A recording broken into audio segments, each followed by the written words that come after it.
Politics in the Korean Peninsula is witnessing rapid changes, with both N and S Korea coming together after decades of mutual isolation.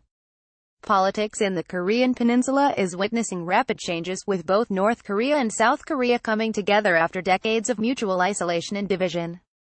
Pledging a "no more war" scenario, the historic Panmunjom Declaration, released at the Third Inter-Korean Summit on April 27, promises a new era of national reconciliation, peace and prosperity.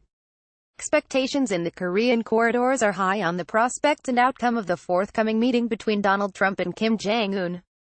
Welcoming the inter-Korean leadership meet between Kim Jong-un of North Korea and Moon Jae-in of South Korea, Beijing had stated that the summit was a positive outcome, which would be beneficial for enhancing reconciliation and cooperation between the two Koreas.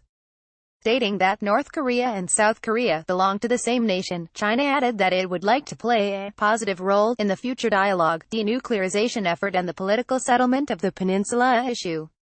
It goes without mentioning that China's role as a resident power in the region will be significant in shaping the future of the Korean Peninsula. Since the Korean War's inception on June 25, 1950, China's role has been the most important single factor not only in dividing the Koreas but also in leading the non-Western bloc in global affairs. Yet, it needs to be seen how far China has protected its own interests as a key power after the Panmunjom summit. The Panmunjom Declaration mentions China's role only in passing in a quadrilateral format. The declaration gave special importance to the role of the United States in a trilateral format with the Koreas apart from the quadrilateral format involving China with the Koreas. Does this imply that China's role and influence in the Korean Peninsula region has eroded in contrast to Trump's new outreach to the Koreas? Beijing has reason to worry since the credit for the Third Inter-Korean Summit goes more either to Moon Jae-in's responsible foreign policy or to Trump's smart outreach policy with the Koreas, even though some might argue that Pyongyang's consent to have an inter-Korean meet with Seoul is a result of American maximum pressure strategy. The forthcoming Trump-Kim meeting further indicates that U.S. diplomacy is working. China's primary worry concerns capricious American diplomacy, where Trump might like to have a bilateral understanding with Kim, taking South Korea into confidence. China fears that a trilateral understanding involving North Korea, South Korea, United States might be the order of the future in the Korean Peninsula. American troops' presence in Northeast Asia over the years, South Korea's recent stated position to allow American stationed troops to stay back, and the refusal to remove THAAD from South Korea are additional reasons for China to worry. Nevertheless, it would be premature to state that the inter-Korean peace process is unfolding more with American assent than Chinese consent. The Koreas have taken China into some sort of confidence long before approaching the Trump administration for any prospects of peace and reconciliation. If the two informal meetings that were held between Kim Jong-un and Xi Jinping recently in Beijing and Dalian respectively have any clue to offer, China still maintains the edge as a resident power in the peninsula. It also acts silently to shape Korean Peninsula politics in times to come, especially with the cooperation of its traditional ally North Korea. China's strategic understanding with North Korea may have weakened in recent years due to the international pressure over Pyongyang's repeated missile and nuclear tests, but the Sino-North Korean political context and understanding are strong enough to shape the politics of the region in times to come.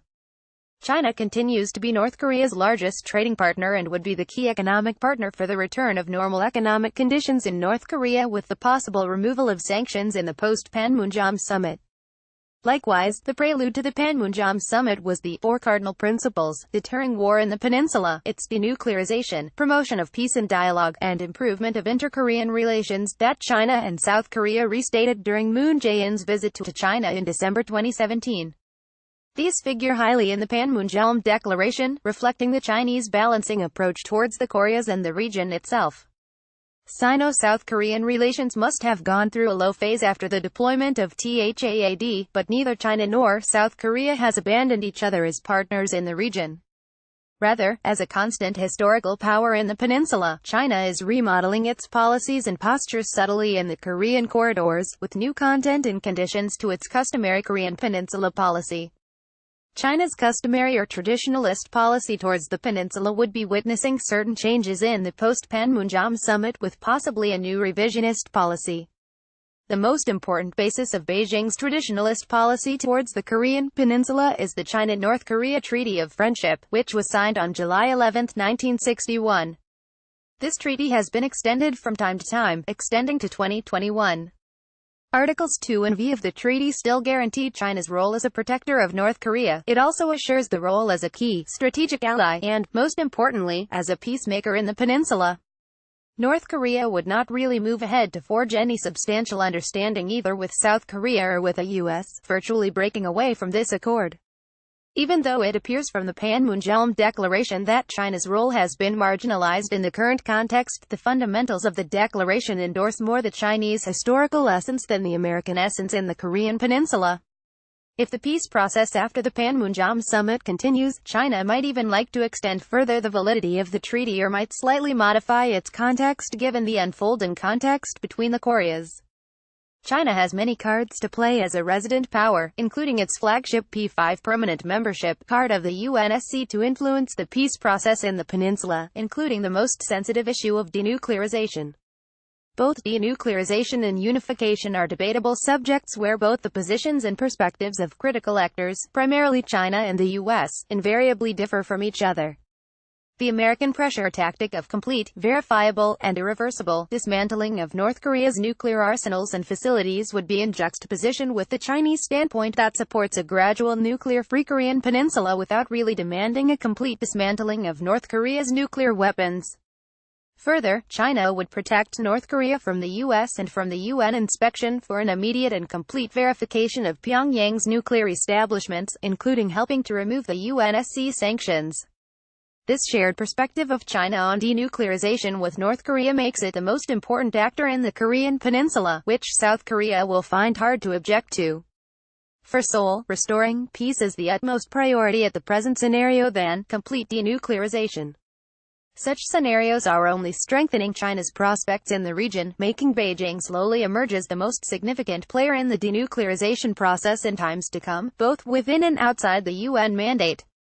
Sino-South Korean relations may also witness steady progress where Beijing would aim to have a better consultative partaking in the prospects of inter-Korean peace process without losing North Korea's confidence. South Korea might be an American ally, but South Korea's trading economy is closely linked and somewhat regionally dependent on the trade and economic contacts with China. Even though the prospect of Korean unification is a distant dream and the meaning of unification is still an abstract concept, China's eventual aim would be to maintain a balance between the two Koreas and try to maximize its influence in the unification process. There is a hidden motive to this Chinese intention, though. Beijing under Xi's leadership is aiming for reunification of Taiwan with mainland China under its new era foreign policy. Korean unification might offer China a conducive environment in the broader East Asian region which might encourage Taiwan to start preparing for a merger with mainland China at some point. In brief, China is pursuing a wait-and-watch policy in the Korean corridor, and no matter what the prospects of peace in Korean Peninsula would be, China's role in the region would continue to remain the defining element in the Korean Peninsula.